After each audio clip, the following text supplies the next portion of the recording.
To the chief musician on Negev, a psalm or song of Asaph. In Judah is God known, his name is great in Israel. In Salem also is his tabernacle, and his dwelling place in Zion. There brake he the arrows of the bow, the shield, and the sword, and the battle. Selah. Thou art more glorious and excellent than the mountains of prey. The stout-hearted are spoiled, they have slept their sleep, and none of the men of might have found their hands. At thy rebuke, O God of Jacob, both the chariot and horse are cast into a dead sleep.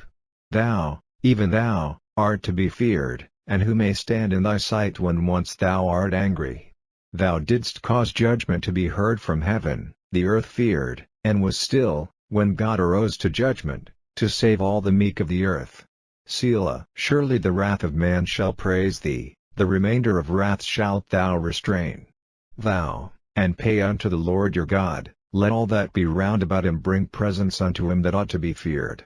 He shall cut off the spirit of princes, he is terrible to the kings of the earth. Psalm 77. To the chief musician, to Jeduthun, a psalm of Asaph. I cried unto God with my voice, even unto God with my voice, and he gave ear unto me. In the day of my trouble I sought the Lord, my sore ran in the night, and ceased not, my soul refused to be comforted. I remembered God, and was troubled, I complained, and my spirit was overwhelmed. Selah. Thou holdest mine eyes waking, I am so troubled that I cannot speak. I have considered the days of old, the years of ancient times. I call to remembrance my song in the night, I commune with mine own heart, and my spirit made diligent search. Will the Lord cast off forever? And will he be favorable no more? Is his mercy clean gone forever? Doth his promise fail forevermore? Hath God forgotten to be gracious? Hath he in anger shut up his tender mercies? Selah. And I said, This is my infirmity, but I will remember the years of the right hand of the Most High. I will remember the works of the Lord, surely I will remember thy wonders of old. I will meditate also of all thy work, and talk of thy doings. Thy way, O God, is in the sanctuary, who is so great a God as our God? Thou art the God that doest wonders, thou hast declared thy strength among the people. Thou hast with thine arm redeemed thy people, the sons of Jacob and Joseph. Selah. The waters saw thee, O God, the waters saw thee, they were afraid, the depths also were troubled. The clouds poured out water, the skies sent out a sound, thine arrows also went abroad. The voice of thy thunder was in the heaven, the lightnings lightened the world, the earth trembled and shook. Thy way is in the sea, and thy path in the great waters, and thy footsteps are not known. Thou leddest thy people like a flock by the hand of Moses and Aaron. Psalm 78. Maskil of Asaph. Give ear, O my people, to my law, incline your ears to the words of my mouth. I will open my mouth in a parable, I will utter dark sayings of old, which we have heard and known, and our fathers have told us. We will not hide them from their children, showing to the generation to come the praises of the Lord, and his strength, and his wonderful works that he hath done. For he established a testimony in Jacob, and appointed a law in Israel, which he commanded our fathers, that they should make them known to their children, that the generation to come might know them, even the children which should be born, who should arise and declare them to their children, that they might set their hope in God, and not forget the works of God, but keep his commandments, and might not be as their fathers, a stubborn and rebellious generation, a generation that set not their heart aright, and whose spirit was not steadfast with God.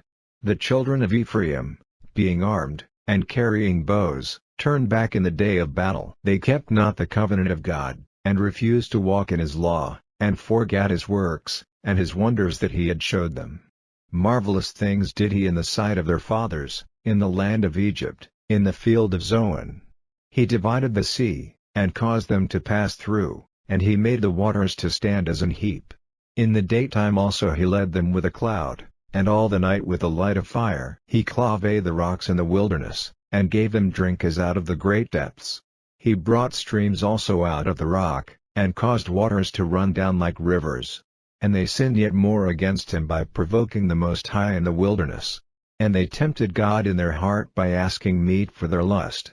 Yea, they spake against God, They said, "Can God furnish a table in the wilderness? Behold, he smote the rock, that the waters gushed out, and the streams overflowed. Can he give bread also? Can he provide flesh for his people?"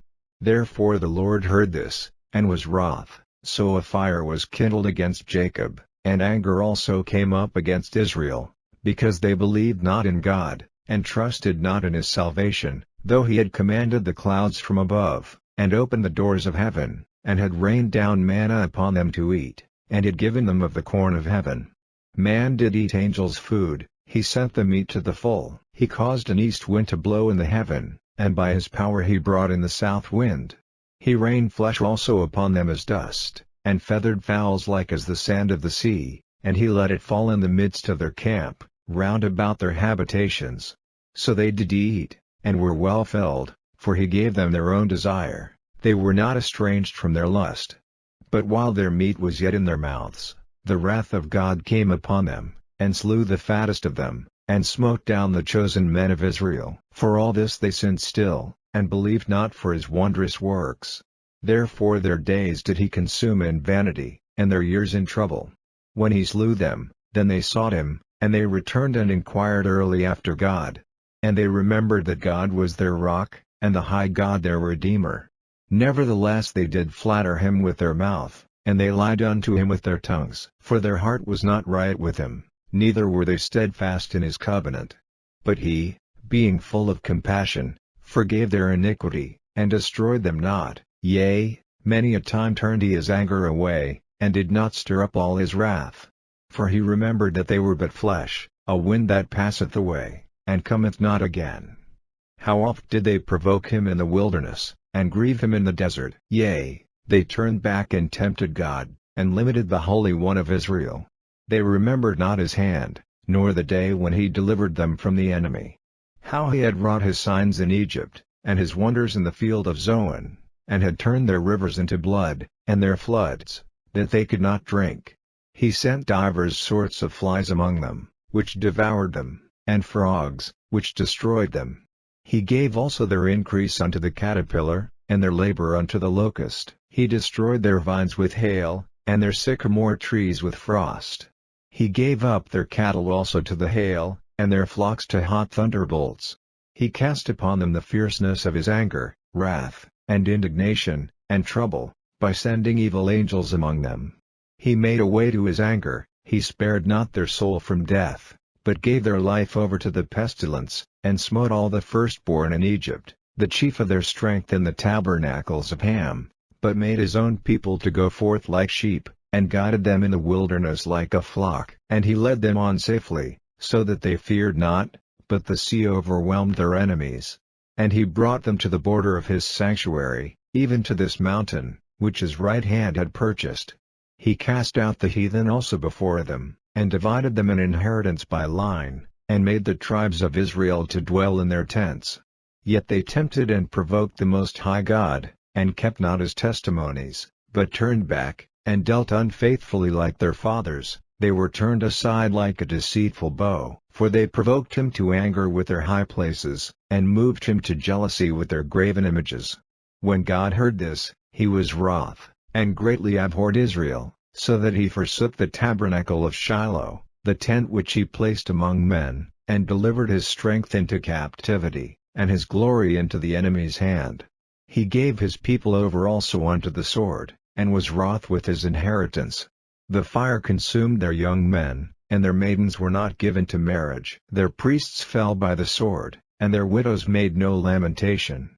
Then the Lord awaked as one out of sleep, and like a mighty man that shouteth by reason of wine.